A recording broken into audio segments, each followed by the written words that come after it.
that was real nice that the ASCO committee selected this for all presentations. So the study basically wants to de-escalate, and we focused on HER2 positive, hormone receptor negative breast cancer because we had a separate parallel trial within the hormone receptor positive setting, because we felt that these two entities needed to be evaluated separately. So in the trial I presented yesterday at ASCO, we had 134 patients, and one arm was 12 weeks of Paclitaxel plus dual HER2 blockade, and the other arm was just dual HER2 blockade. And the trial therapy was those 12 weeks, and then centers could confirm non-PCR if clinically there wasn't complete remission, and then they could continue in neoadjuvant standard therapy.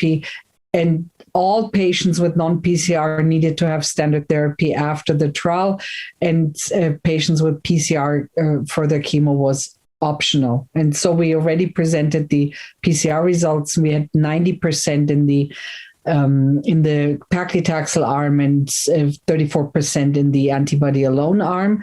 That's published already in Annals of Oncology. And yesterday we looked at the outcome, and we saw that actually outcome was very, very good in the trial overall, with 92 versus 98% distant disease-free survival, antibody alone versus chemotherapy arm, and 94 versus 98 overall survival at 5 years. So I think that's great data. And I think the take-home messages from my point of view are that PCR after de-escalated therapy is meaningful regarding outcome. We saw that in the antibody alone arm.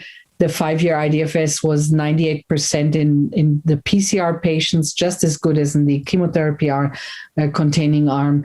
And the non-PCR patients only had 83% 5-year IDFS. So this is meaningful.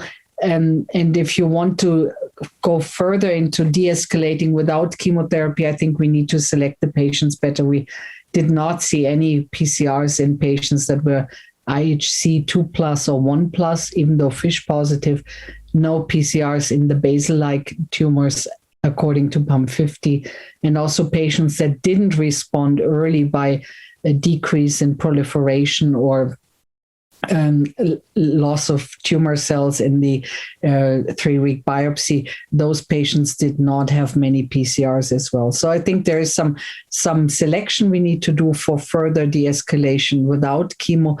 And with regard to the chemotherapy regimen, I think that 12 weeks Paclitaxel plus dual HER2 blockade is a great regimen to sort of find out the patients that will have enough therapy, in particular chemotherapy, by just those 12 weeks. And then we can use this as a clinical parameter to further de-escalate or escalate. So I think that would be my clinical message, that this is a suitable de-escalation regimen, and this is being investigated in the COMPASS HER2 trial as well as in the DiCrescendo trial in Europe. And the selection for patients receiving anti-HER2 therapy without chemotherapy, I think we need to do this in clinical trials. This is not ready for prime time yet.